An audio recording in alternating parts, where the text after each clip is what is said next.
Hi, and welcome to a demonstration video of a new program I've written called Eye Gaze Chess. It's actually not a new program, it's an eye tracker optimized version of my Chessvis program.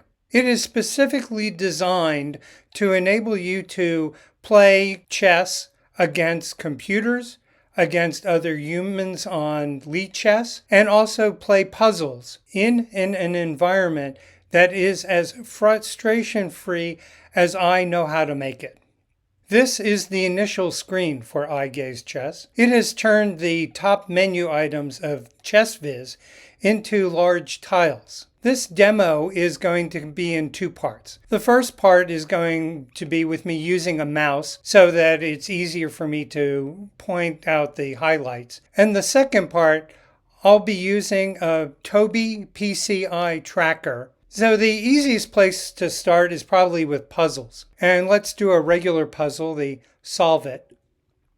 As with Chessvis, this taps into about a 3 million puzzle collection that's on Chess. The puzzles are broken down into about 60 different categories. You can select from the categories on the options. You can also control how hard they are by selecting the rating. I'll show you the category selection. And you can see that it's a rather long list, and on Chessvis, it has been a scroll list. With the tracker, you'll only want to have to do a left click. So I have added a scroll down button, and then as you move your gaze over them, you will see which one is being selected. And you can scroll up also. I'm going to leave it on 2-move puzzles. The start button will bring up the next puzzle. Eye Gaze Chess has 4 important features. The first one is that it notices which piece of yours is closest to where you're looking. So as your gaze moves over the board, you will see that even though you're not looking directly at a piece, it notices which one is closest and will light that one up. So even though we're looking all the way at the white rook, the bishop at f4 is the piece that's closest. Even if we were to click now, that bishop will be selected. And if we move over here and look at the king, then the other bishop is the closest piece. You don't have to be directly on top of it. The eye tracker is set up that if you stare at a point long enough, exceeding what they call the dwell time, then the software will simulate a left button mouse click. The problem is you need to spend a little bit of time looking at the puzzle to figure out what moves you should make. So the lock gaze button will enable you to stare at the screen as long as you want without worrying about generating a move. So having looked at the board and figured out what I want to do without having to worry about generating mouse clicks, I have decided what I want to do is to take White's queen with the bishop. White will take my queen with the rook. We'll take the rook back with our rook. They'll take the bishop and we'll be up a bishop against a rook. So let's go ahead and do that. Unlock the gaze, and then we click on the bishop. Now you'll notice that the right-hand button over here now says to undo the bishop selected. Another nice feature of Eye Gaze Chess is that once you have selected a piece, the only choices that remain are where to move the bishop. You don't have to worry about accidentally switching to moving the queen. You can only do that by undoing the bishop selected. We can come over here to the queen. We could actually even be looking at that rook, and we could look at the square beyond the queen, because the target square that is closest to where we're looking is taking the queen. And then the left-hand button now says to confirm the move, bishop takes e2, and the right button now undoes the move. So let's go ahead and confirm that move. And it says we did a good move, and then we will take the rook with our rook, and it says we solved the problem. Yay! So let's get the next one. And again, I want to look at this puzzle without having to worry about picking up a piece by accident. So having looked at this puzzle, it's a nice easy one. Move that knight there to c2, and that will check the king and fork the rook, and we'll win the rook. So let's go ahead and do that. And you can see now that anywhere over here, the knight is lit up as the piece that will be selected.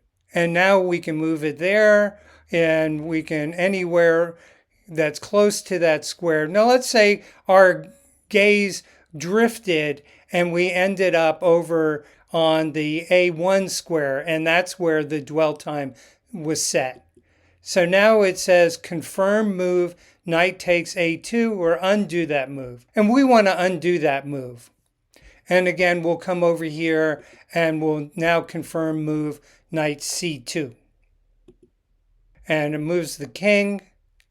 And then let's just, for the sake of understanding, let's say our dwell ended up over here at D4. And it selected that knight.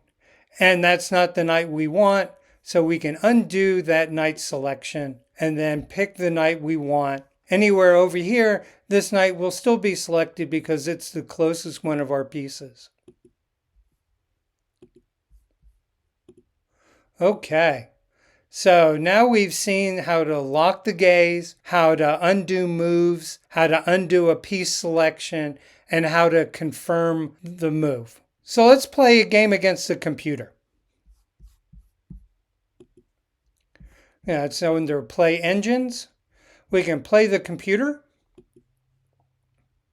So let's go ahead and start the game.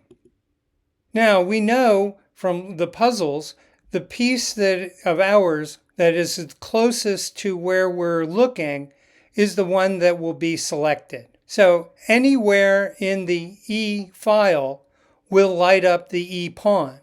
And as we move to F, you'll see the F pawn is now lit up.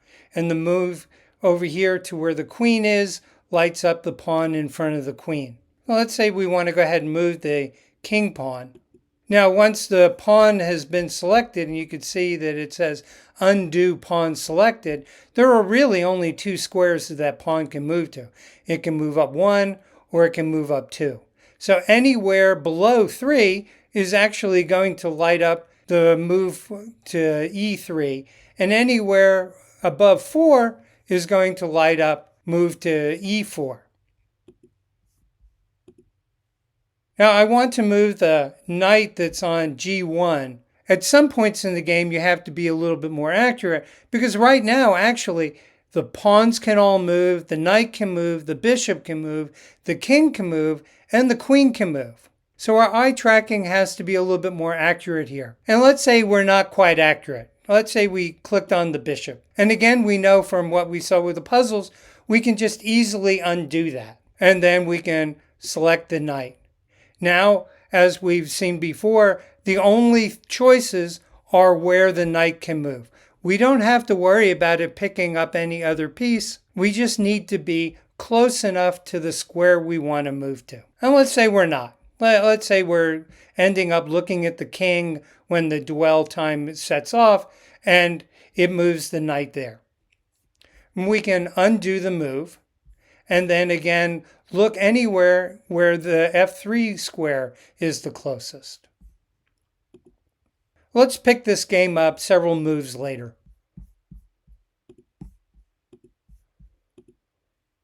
Black just made a really bad move, and we can checkmate on the next move. So let's go ahead and do that. What we want to do is we want to move the queen from there to E6.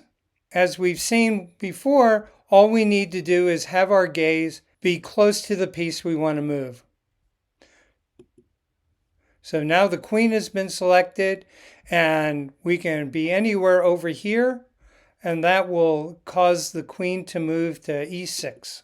And let's go ahead and confirm queen to E6. Yay, we won. And if you're a subscriber, you get the little confetti show. So I think that's about it. Let's go back to the main window. And then also we can play on Chess. I won't do that because it's sort of the same, but I will show you the buttons. So if you're familiar with Chess, you can play rapid games from anywhere from 5 minutes and 5 seconds all the way up to 45 minutes. You can also do a correspondence. You can challenge a friend. You can enter arena tournaments. You can get a list of all your open games. That's about all I wanted to show you using a mouse. Now I'm going to turn on the eye tracker and use that.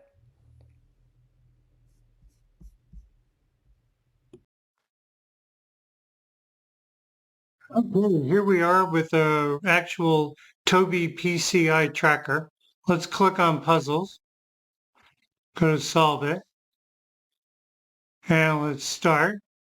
Now let's lock the gaze so that we can look at the puzzle and figure out what we want to do here.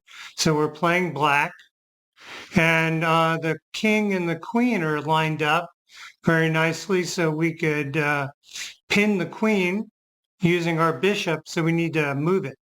So let's unlock the gaze, pick the bishop, and move it there. Confirm the move. And then when the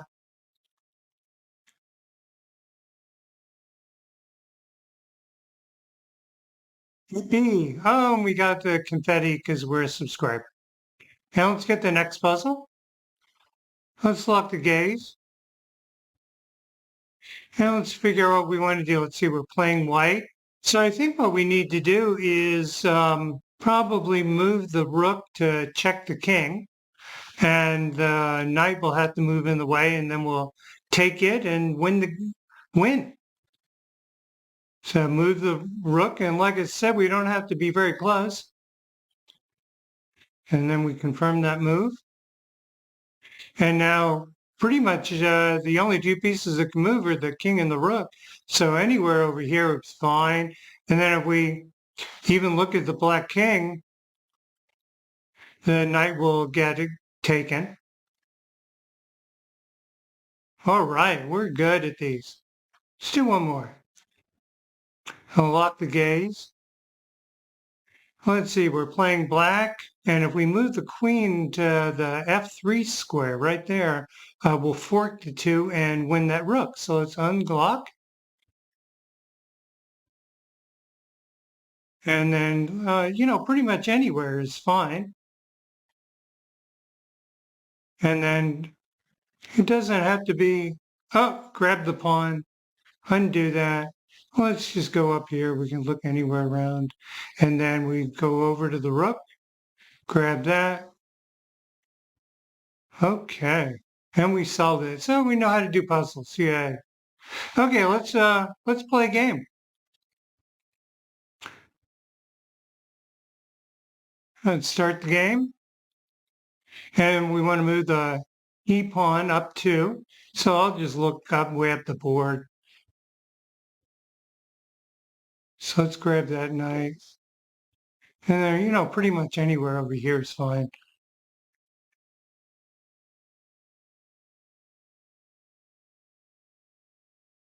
It becomes really easy to grab them.